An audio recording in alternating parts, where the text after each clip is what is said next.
Berfirmanlah Tuhan. Dalam Tuhan Yesus yang siap, sama-sama katakan amin. Tepuk tangan yang meriah bagi Tuhan Yesus.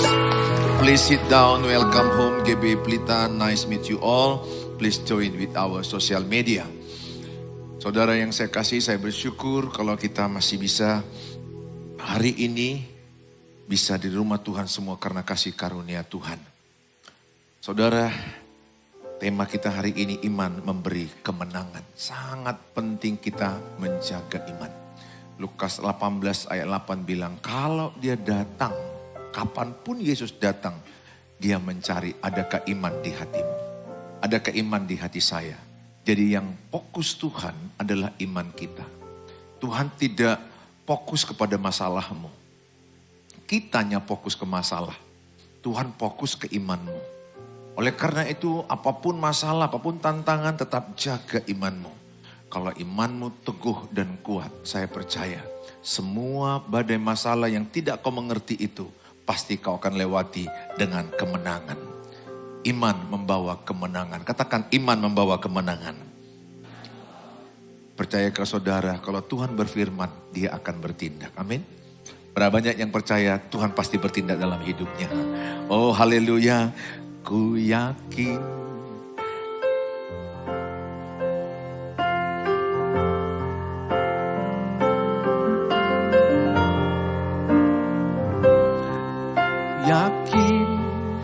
saat kau berfirman, ku menang saat kau bertindak. Hidupku hanya ditentukan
nats firman Tuhan dari kitab Matius. Sama-sama kita akan belajar firman Tuhan Matius 17. Ayat yang ke-14 sampai kepada ayat yang ke-21. Saya akan baca ayat 14. Atau sama-sama kita baca ya. Suara kuat-kuat aja supaya kita semangat ya. Cuaca agak dingin tapi semangatkan dalam hatimu. Karena baca firman itu kalau makin dengar imanmu makin tumbuh. Ya, mari sama-sama baca 1, 2 ya. Ketika Yesus dan murid-muridnya kembali kepada orang banyak itu, datanglah seorang mendapatkan Yesus dan menyembah.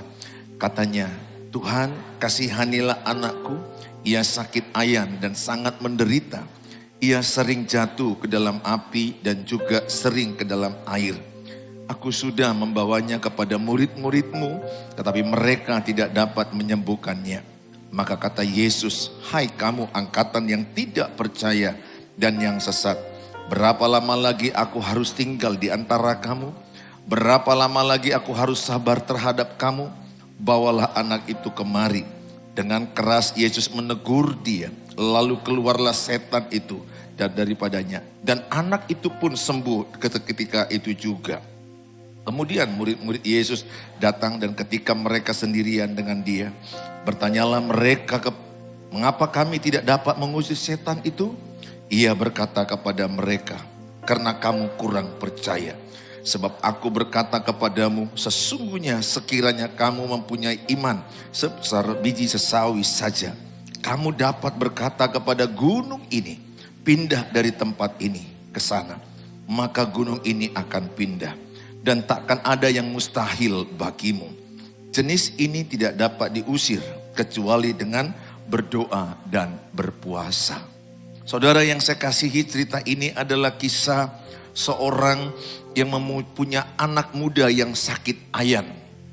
Sakit ayan yang sudah lama dan kemudian dibawa kepada murid-murid Yesus. Ternyata anaknya pun tidak sembuh. Setelah didoakan oleh murid-murid Yesus, anaknya pun tidak sembuh. Saking menderitanya anak ini setiap gangguan ayan. Saudara pernah lihat seperti epilepsi begitu, maka dia seperti jatuh kepada air, jatuh ke api. Begitu tersiksanya dia. Orang tuanya yang punya anak ini begitu sayang sama anak ini, sehingga dia membawanya kepada Yesus. Dan dia berkata kepada Yesus, aku sudah bawa kepada murid-muridmu, tapi anakku tidak sembuh. Kemudian Yesus menegur keras, menegur dengan tegas. Yang pertama adalah kerumunan orang-orang yang banyak yang mengelilingi orang ayan ini. Kemudian dia berkata dengan tegas, sampai berapa lama lagi aku sabar samamu, sama kalian. Sampai berapa lama lagi aku menunjukkan mujizat, tapi engkau juga tidak percaya. Dan murid-murid Yesus juga bertanya, kenapa kami juga mendoakan tapi juga tidak sembuh? Yesus berkata, karena engkau kurang percaya. Akhirnya Yesus menyimpulkan, jikalau engkau memiliki iman sebesar biji sesawi. Biji sesawi itu sangat kecil, lebih kecil dari biji cabai. Tapi pohonnya bisa tumbuh 15 meter. Jikalau engkau punya iman biji sesawi, sebesar biji sesawi, maka engkau bisa memindahkan gunung ini beranjak. Gunung itu tentu bicara masalah persoalan-persoalan hidup. Tantangan-tantangan yang kita alami. Dari nats ini kita pelajari ada 3 jenis iman.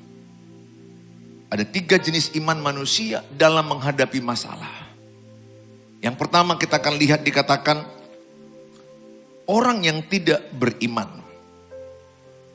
Ini hidupnya sangat susah dan malang tentunya karena tidak beriman.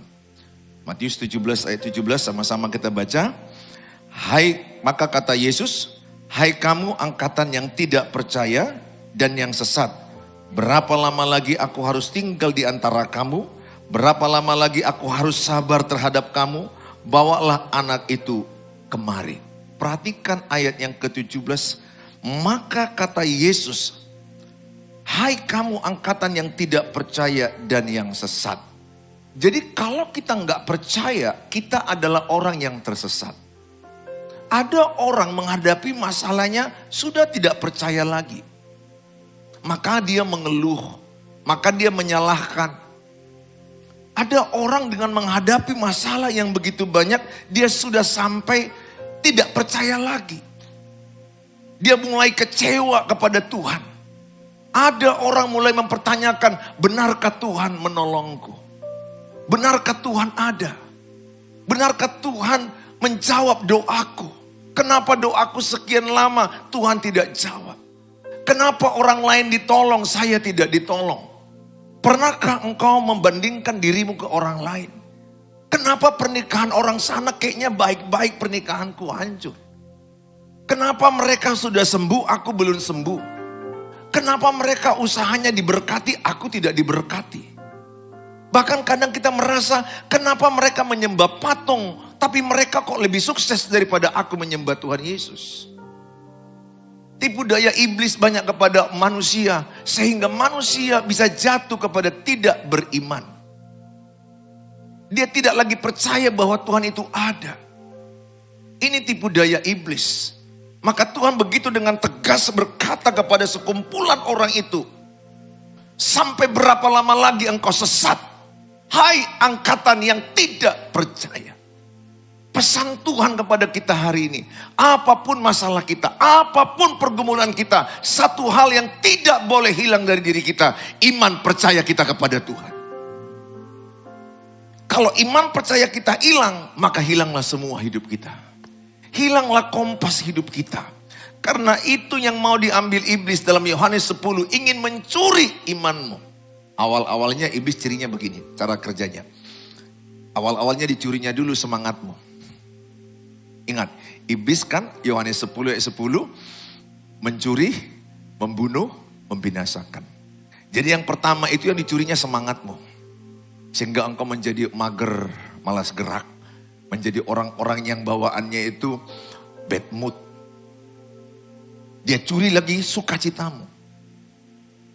Tapi akhirnya yang mau dia curi dari dirimu adalah imanmu. Makanya penting sekali jaga imanmu. Karena itulah pertahanan hidupmu. Karena itulah pertahanan hidup orang yang percaya. Dengan iman engkau bisa memindahkan gunung-gunung persoalan. Dengan iman engkau bisa mengalahkan seluruh masalah hidupmu. Makanya tetap punya waktu saat teduh. Roma 10 ayat 17. Iman timbul dari pendengaran. Pendengaran akan firman Kristus. Makanya ketika engkau baca Alkitab pagi hari, maka saudara sedang menimbulkan iman di hatimu. Makanya punyalah waktu baca firman Tuhan. Sayang sekali kalau saudara punya waktu nonton drakor, tapi nggak punya waktu baca firman Tuhan. Saudara harus utamakan cari Tuhan. Kalau saudara mendahulukan Tuhan, Tuhan pasti mendahulukan saudara. Percayalah. Maka dia katakan Matius 6:33, cari dahulu kerajaan Allah. Lucunya kadang-kadang ya, ada orang punya waktu curhat masalah ke orang. Padahal orang ini gak bisa nolong dia. Yang lucunya lagi, orang yang dipikirnya menolong dia, orang ini menceritakan masalahmu kemana-mana. Makanya jangan cari orang ketika engkau punya masalah. Gak salah 1-2 orang tempat curhat. Tapi Mazmur 62 ayat 9 kan sudah bilang, Tuhanlah pertolonganmu, curahkanlah isi hatimu kepada Tuhan.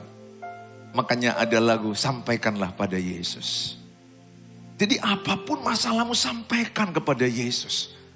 Yakin, mungkin lambat tapi Tuhan sedang bekerja. Mungkin tidak kelihatan tapi Tuhan nyata, dia bekerja.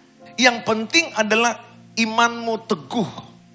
Markus 11 ayat 23-24 bilang, jika imanmu tidak bimbang, apapun yang kau minta, Tuhan berikan kepadamu.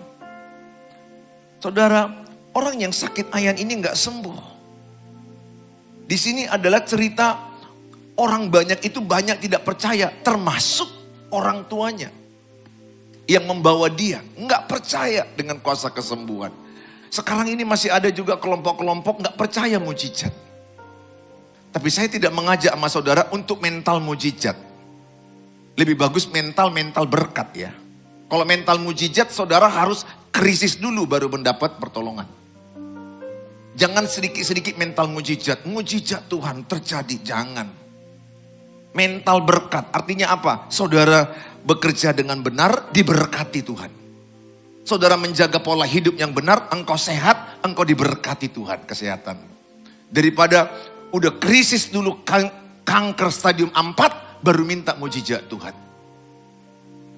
Jadi saudara punya mental berkat. Jadi beda mental berkat dengan mental mujizat. Kalau mujizat ini orangnya hancur-hancuran dulu baru dapat mujizat. Tapi kalau mental berkat hidupnya selaras dengan firman Tuhan, Tuhan memberkati dia. Jadi saudara, tapi ketika saudara sudah melakukan firman, tapi tetap juga ada krisis, mintalah mujizat Tuhan.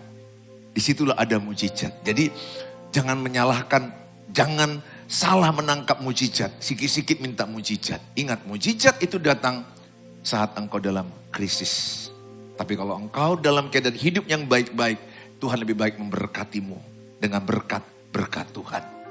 Nah saudara, saya mengajak sama saudara, buang tidak beriman. Nah saudaraku. Ya, saya menjumpai beberapa orang konseling dengan saya. Sudah fase ini, dia tidak beriman lagi. Sepertinya sudah hopeless, sudah titik terendah. Bahkan dia bilang, aku kecewa dengan Tuhan, Pak. Aku kecewa. Ketika suaminya meninggal, anak-anaknya masih kecil, dia kecewa dengan Tuhan. Ada lagi yang kecewa dengan Tuhan karena suaminya selingkuh, pergi dengan perempuan lain. Sehingga istri dan anak-anaknya dia yang menjaga tanpa ada pamit. Dia berdoa, bahkan dia merasa aku udah rajin doa, aku rajin pelayanan, aku rajin begini. Tapi kenapa masalah ini bisa terjadi kepadaku? Perhatikan baik. Kepada orang baik, kadang-kadang bisa terjadi hal yang buruk. Karena Tuhan punya rencana yang luar biasa. Amin. Ya, tepuk tangan bagi Tuhan Yesus. Mungkin engkau merasa, aku udah orang baik-baik di gereja. Kenapa terjadi hal yang buruk? Karena saya percaya, lewat hal yang buruk itu, Tuhan sedang promosikan engkau luar biasa. Tuhan sedang mengangkat engkau luar biasa. Tuhan tidak ingin engkau pada level yang rendah. Dia mau menaikkan engkau. Karena zona nyaman hidupmu mematikan potensimu. Tuhan mau angkat engkau keluar dari zona nyamanmu kepada zona yang tidak nyaman. Karena ada maksud Tuhan yang indah. Sama seperti Yusuf, Tuhan angkat dia naik menjadi orang yang menentukan Mesir. Bahkan banyak bangsa dikasihnya makan. Kejadian 50 ayat 20 dikatakan manusia abang-abangnya mereka-reka yang jahat. Tapi Tuhan mereka-reka yang baik. Bisa aja orang mereka-reka yang jahat kepadamu. Percayalah, Tuhan mereka-reka yang baik kepadamu. Tuhan mereka-reka yang indah padamu. Percayalah bahwa dia Bapa yang sangat baik. Jaga, keep your faith. Jaga imanmu. Katakan, ku jaga imanku. Amin.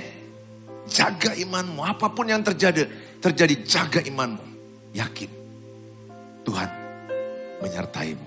Yang kedua adalah ada orang-orang murid-murid Yesus golongan kurang beriman. Kurang beriman. Matius 17 ayat yang ke-20a. Sama-sama kita baca, dikatakan, ia berkata kepada mereka, karena kamu kurang percaya. Kurang percaya. Jadi iman, kalau sedikit kita pun kurang percaya jadi bimbang, iman jadi gugur. Jadi iman saya bisa gugur kalau ada sedikit keraguan. Ini hati-hati, cara iblis bekerja itu licik. Sehingga kita fokus kepada keadaan, kepada lingkungan, membuat kita menjadi ragu. Yohanes Pembaptis minggu lalu sudah kita bahas. Dia dalam penjara. Sementara banyak orang mengalami mujizat, kesembuhan. Dia mulai ragu, kenapa aku dalam penjara? Sementara aku percaya dia Mesias. Aku percaya dia adalah utusan Allah yang menyelamatkan manusia. Tetapi kenapa orang yang baru jumpa dengan dia, orang buta melihat, orang tuli mendengar, orang lumpuh berjalan, orang kusta ditahirkan, orang mati dibangkitkan. Aku kenapa di penjara? Sementara aku pembuka jalan bagi dia. Mulai dia rasa ragu dan bersuruh muridnya, tanya dulu kepada Yesus, benarkah dia Mesias atau adakah orang lain? Ingat, sedikit keraguan di hatiku tentang Tuhan menggugurkan imanku. Oleh karena itu saudaraku, jaga, jangan sampai ada sedikit pun keraguan. Mulai engkau berpikir, benarnya Tuhan menolong aku. Benarkah Tuhan sanggup mengubah keadaanku? Benarkah Tuhan menyembuhkan sakitku? Sakitku sudah 5 tahun. Sakitku sudah 10 tahun. Ada seorang ibu yang bernama, ibu daripada pendeta Joel Osteen. Penyakit kanker. Di usia yang masih 50-an. Stadium 4. Dokter sudah berkata kepada dia, bahwa dia akan segera meninggal umur 3 bulan atau 6 bulan. Tapi dia dalam kitab Mazmur ada ayat yang berkata, bahwa aku tidak akan mati dan aku akan memberitakan Injil. Aku tidak akan mati, bahwa aku akan hidup dan aku akan memberitakan kabar baik. Maka dia ucapkan kata-kata itu. Maka dia fokus kepada firman Allah. Tiap pagi, siang, sore, malam dia berkata, aku tidak akan mati. Apa yang tertulis?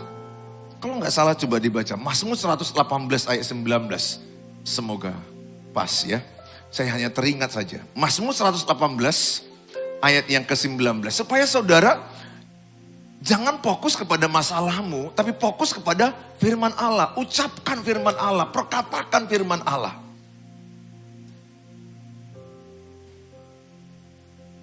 Mazmur 119 ayat 18 coba dibalikkan. Kadang-kadang bisa terbalik-balik otak ini. Coba lah ya. Mazmur 119 ayat 18. Mazmur? Mazmur 118 ayat 17. Salah sikit, maafkan ya. Ini kena terlintas aja kok kesaksian itu. Di luar ayat yang saya siapkan. Mazmur 118 ayat 17. Nah inilah diucapkan ibu itu. Ibu pendeta Joel Osteen yang sangat besar gerejanya di Amerika. Saya sangat suka kesaksian ibu ini. Sama-sama kita baca, 1, 2 ya. Aku tidak akan mati, tetapi hidup. Dan aku akan menceritakan perbuatan-perbuatan Tuhan. Ibu itu tiap pagi, siang, malam mau tidur 10 kali, 100 kali, 1000 kali, 1 hari bisa dia ucapkan terus. Aku tidak mati, aku akan hidup. Aku akan memberitakan perbuatan-perbuatan Tuhan. Diulang-ulanginya terus, diulang-ulanginya. Dan sampai hari ini dia masih hidup, sudah hampir umur 90. Ada kuasa dalam firman Allah. Sehingga saudara ketika punya usaha mengalami kegagalan, kehancuran, saudara jangan fokus kepada usahamu yang gagal, yang hancur. Engkau fokus kepada janji Tuhan, engkau fokus kepada firman Tuhan. Sama kayak Petrus ketika dia fokus kepada danau, maka dia tenggelam. Tapi ketika dia fokus kepada Tuhan Yesus, maka dia berjalan di atas air, ada mujizat. Maka pesanku samamu, setiap kita pasti punya masalah. Tapi jangan arahkan masalah, fokus itu kepada masalahmu. Kalau saudara fokus kepada masalah, maka masalahmu tambah besar. Tapi kalau engkau fokus kepada Tuhan Yesus, maka masalahmu tambah kecil. Sekarang life is choice. Gampang melihat siapa yang fokus masalah, siapa yang fokus Yesus. Gampang. Kalau kau jumpa dia, sikit-sikit ngomong masalah, fokusnya mana? Masalah. Wah pintar kalian. Asal ketemu dia ngomong masalah. Asal ketemu dia ngomong masalah. Masalahnya tanpa dia sadari makin disaloni dia. Makin diayomi dia. Makin bertambah besar. Makin bertambah besar. Saya ajak sama saudara mulai sekarang. Fokus firman. Fokus kepada iman. Ingat, Rom 10 ayat 17. Iman timbul dari pendengaran dan pendengaran akan firman Tuhan. Kalau engkau punya masalah penyakit, engkau berkata seperti ibu itu. Aku sembuh, aku sehat, aku bertambah umurku untuk memberitakan kabar baik. Tuhan memberikan kepadaku pertolongan kesehatan. Boleh memakai dokter, boleh pakai rumah sakit, boleh pakai obat. Kalau engkau melihat usahamu makin hancur, keuangan makin hancur, engkau fokus kepada firman Allah. Engkau berkata, usahaku diberkati Tuhan. Keuangan kami dipulihkan Tuhan. Keuangan kami diberkati Tuhan. Tuhan berjanji kami tidak kekurangan tapi melimpah. Tuhan berjanji bahwa kami tidak meminjam-minjam tapi kami meminjamkan. Karena anak Tuhan bukan meminjam tapi meminjamkan. Supaya engkau bisa menolong orang miskin. Dengan cara apa? Hidupmu diberkati minimal cukup.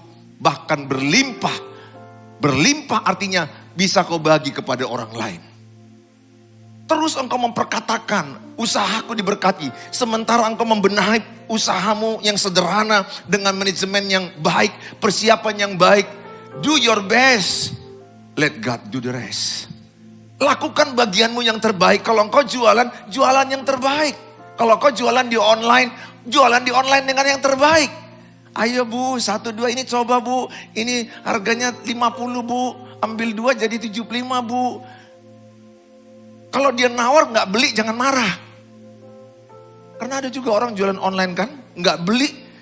Ibu nawar-nawar aja, capek aku bu. Lain kali jangan nawar ya. Ya siapa yang akan berkatimu?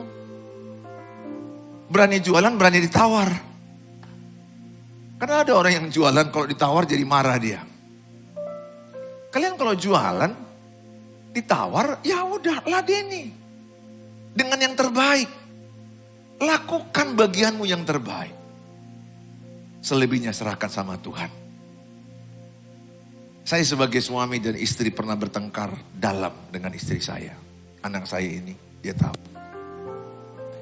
Sepanjang saya merasa diri benar, sepanjang saya merasa egois dan aku yang benar, dia salah. Dia merasa benar dan saya yang salah. Kami saling menuntut, yang terjadi kami pertengkaran tidak berhenti. Tapi sejak Tuhan bicara kepada saya lewat firman-Nya, berhenti menuntut. Saya yakin pernikahanmu akan lebih baik. Selamat pernikahan. Kenapa engkau bertengkar? Karena kau egois. Kenapa engkau bertengkar? Karena sombong. Kenapa engkau bertengkar? Engkau merasa lebih baik dari pasangan. Jangan menuntut. Ketika saya berhenti menuntut, saya melihat pekerjaan Tuhan. Pernikahan kami dipulihkan. Bahkan bisa saya katakan pertengkaran kami selesaikan dengan baik. Tidak ada lagi pertengkaran untuk beberapa waktu terakhir. Kenapa? Saya belajar mati terhadap egois. Saya belajar mati terhadap menuntut. Jangan menuntut orang lain. Jangan menyalahkan. Berhenti menuntut. Kalau engkau menuntut, bukan makin berubah. Tapi lewat doa saya, Tuhan ubahkanlah saya. Supaya lewat perubahanku, pernikahan kami dimenangkan.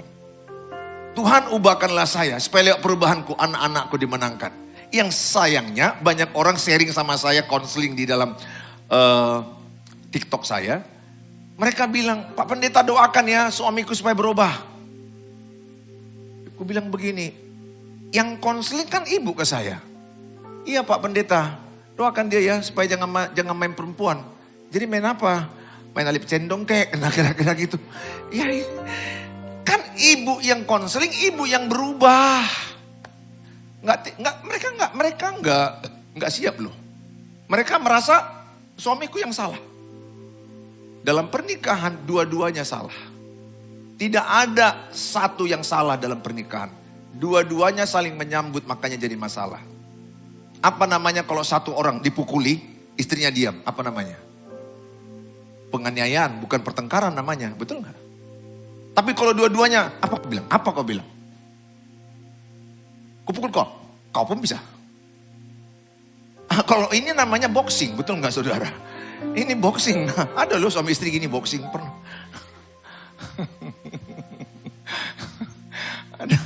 Ini lucu-lucu sekali pernikahan. Padahal pernikahan itu indah di hadapan Tuhan. Pernikahan itu sangat baik adanya. Allah menjadikan pernikahan itu baik adanya. Jadi anak gadis, anak muda jangan takut menikah. Karena menikah itu baik adanya. Indah, menyenangkan, enak. Kalau menikah dengan cara firman Tuhan. Tapi kalau di luar firman Tuhan, pernikahan akan seperti neraka. Saya bisa bersyukur punya istri, saya bersyukur punya anak-anak. Kenapa? Saya bisa menikmati hukum firman berlaku bagi saya. Bagi keluarga kami, bagi pernikahan. Dulu pernah salah. Berantem gak siap-siapnya. Sejak itu saya berubah. Saya bilang sama Tuhan, Tuhan ubahkanlah saya. Coba ikuti doa saya sama-sama. Contoh ya, Tuhan ubahkanlah saya. 1, 2 ya. Tuhan ubahkanlah saya. Supaya lewat perubahan saya, pasanganku dimenangkan. Supaya lewat perubahan saya, keluargaku dimenangkan. Ini yang belum menikah pun pasangannya entah siapa. Yang tunjuk sama siapa. Ini yang bisik-bisik di belakang, jangankan pasangan. Yang nembak pun belum ada. Ya kita doakan bagi Tuhan gak ada mustahil. Amin. Tapi kalau ingin kau ada orang yang menembak, engkau siap-siap. Ke salon kek, betul enggak? Sikat gigi supaya hosanya jangan bau. Betul enggak saudara? Kayak mana lah si Charles menembakmu kok napasmu. Ya bang. Si Charles langsung matilah aku. Ya. Karena ada juga wanita-wanita ini kadang-kadang enggak. Tuhan yang penting kan dia lihat hatiku. Enggak lah, kami juga manusia biasa. Masih melihat dandananmu. Masih melihat, Tuhan itu lihat hati. Bukan kami. Kami masih melihat tampilan luar juga. Tapi lebih dalam kami mau melihat hatimu juga. Amin. Ya, yang jomblo-jomblo yang belum datang. Jangan katakan, Tuhan di manakah janjimu? Aku udah beriman padamu, aku udah berpuasa. Iya habis puasa jangan lupa sikat gigi. Berdandan, ya jaga berat badan, parfum penting. Jadi iman tanpa perbuatan adalah mati. Saudara, saya mengajak sama saudara. Yang ketiga kita akan belajar. Maka Yesus berkata kepada muridnya, kurang percaya. Kenapa enggak sembuh kami doakan? Apa kata Yesus? Karena engkau kurang percaya. Jadi tidak percaya dengan kurang percaya sama saja. Gugur iman kita. Nah, yang ketiga adalah memiliki iman sebesar biji sesawi. Matius 17 ayat 20b sama-sama kita baca. 1, 2 ya. Sebab aku berkata kepadamu, sesungguhnya sekiranya kamu mempunyai iman sebesar biji sesawi saja, kamu dapat berkata kepada gunung ini, pindah dari tempat ini ke sana. Maka gunung ini akan pindah dan takkan ada yang mustahil bagimu. Perhatikan ayat ini ya.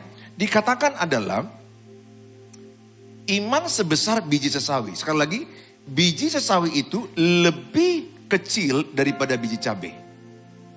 Biji cabai aja pun, cabai merah, cabai hijau pun kecil. Lebih kecil lagi. Tapi dia bisa tumbuh di segala jenis tanah. Di tanah padang gurun, di tanah yang bagaimanapun jenisnya, dia tahan banting. Ini biji sesawi. Dia kuat. Sehingga dia bisa tumbuh dimanapun. Bahkan dia tumbuh bisa tinggi sampai 15 meter. Miliki iman seperti itu. Iman tahan banting. Yang meskipun engkau banyak masalah, tapi engkau tetap beriman. Iman gak tumbuh dengan baik-baik hidupmu. Hanya 2 penyebab iman tumbuh. Kitab Roma lewat pendengaran firman Tuhan. Kitab Petrus lewat penderitaan hidup. 2 penyebab iman kita tumbuh. Saudara mendengar firman Tuhan, saudara baca firman Tuhan, imanmu tumbuh. Bahkan sebagusnya kalau engkau membaca firman Tuhan, baca lebih kuat supaya mendengar. Yang kedua adalah lewat penderitaan. Lewat penderitaan imanmu tumbuh. Lewat penderitaan imanmu naik kelas. Imanmu lebih dimurnikan seperti emas. Jadi kalau engkau punya masalah jangan tolak. Karena itu kebaikan. Ini yang sering salah sama anak Tuhan. Menolak ada masalah.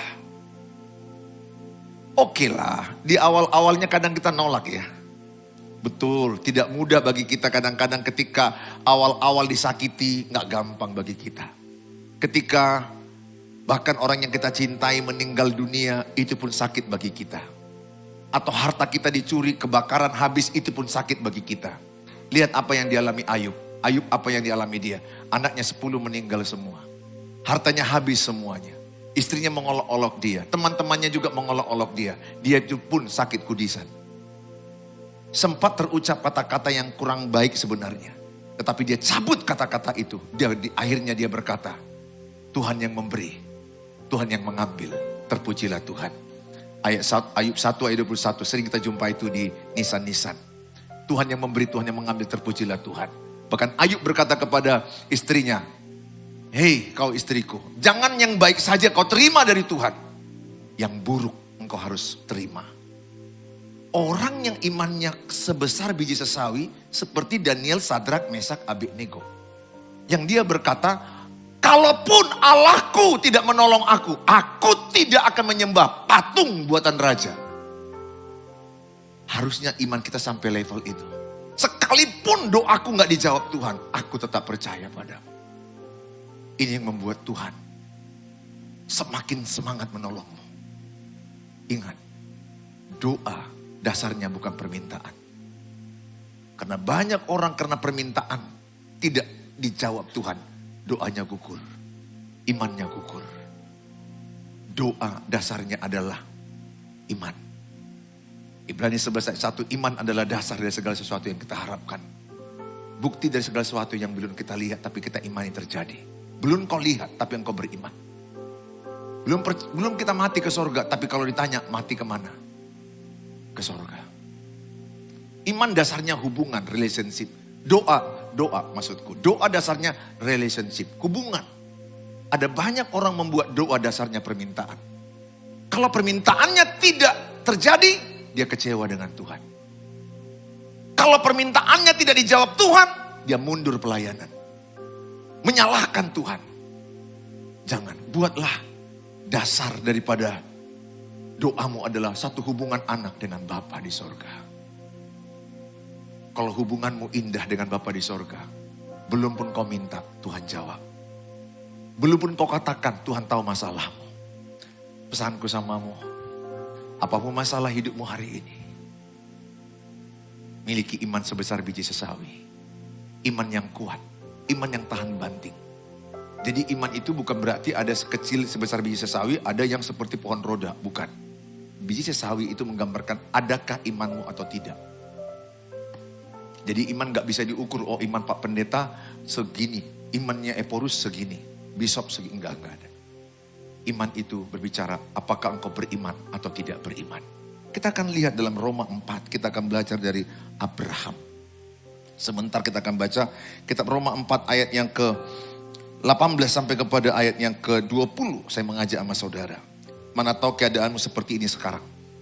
Roma pasal 4 ayat 18 sampai 20 sama-sama kita baca 1, 2, ya. Sebab sekalipun tidak ada dasar untuk berharap, namun Abraham berharap juga dan percaya bahwa ia akan menjadi bapa banyak bangsa. Menurut yang telah difirmankan, demikianlah banyaknya nanti keturunanmu. Imannya tidak menjadi lemah. Walaupun ia mengetahui bahwa tubuhnya sudah sangat lemah, karena usianya telah kira-kira 100 tahun dan bahwa rahim Sarah telah tertutup. Tetapi terhadap janji Allah ia tidak bimbang karena ketidakpercayaan.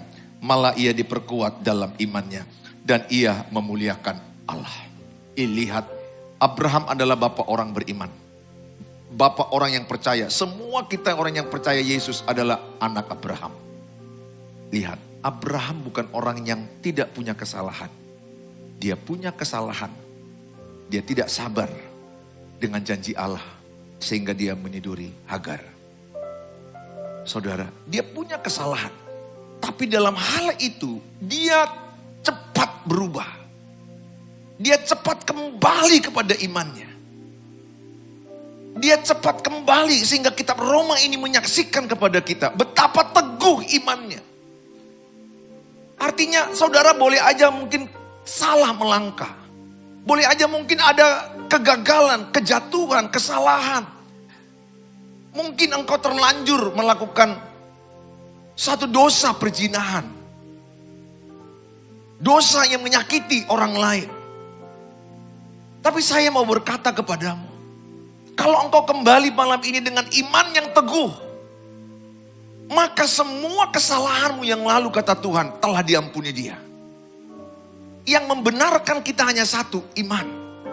Yang membenarkan Abraham bukan perbuatannya. Kalau perbuatan Abraham pasti tidak bisa. Tapi yang membenarkan Abraham adalah imannya yang percaya kepada Tuhan.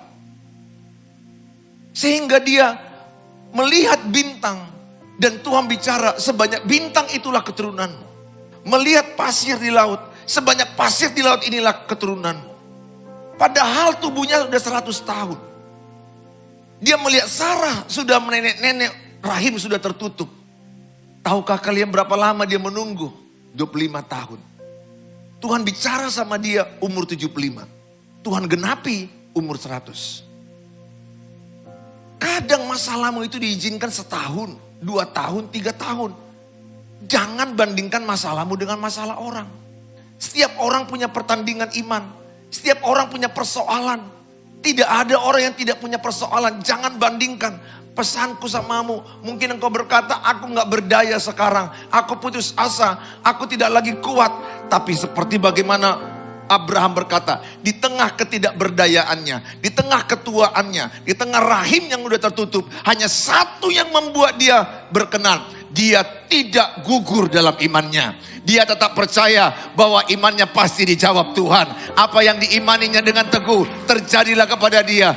Maka kita ini adalah keturunan Abraham, keturunan orang yang beriman. Pesanku samamu, mungkin yang lalu kau pernah jatuh dalam dosa perzinahan, mungkin yang lalu engkau merasa gagal dalam banyak hidupmu, atau mungkin engkau merasa gak ada lagi yang bisa kau buat di tengah hancurnya pernikahan, hancurnya usaha, hancurnya kesehatanmu. Bagi Allah, bagi orang yang percaya, tidak ada yang mustahil. Bagi orang yang beriman, tidak ada yang tidak bisa.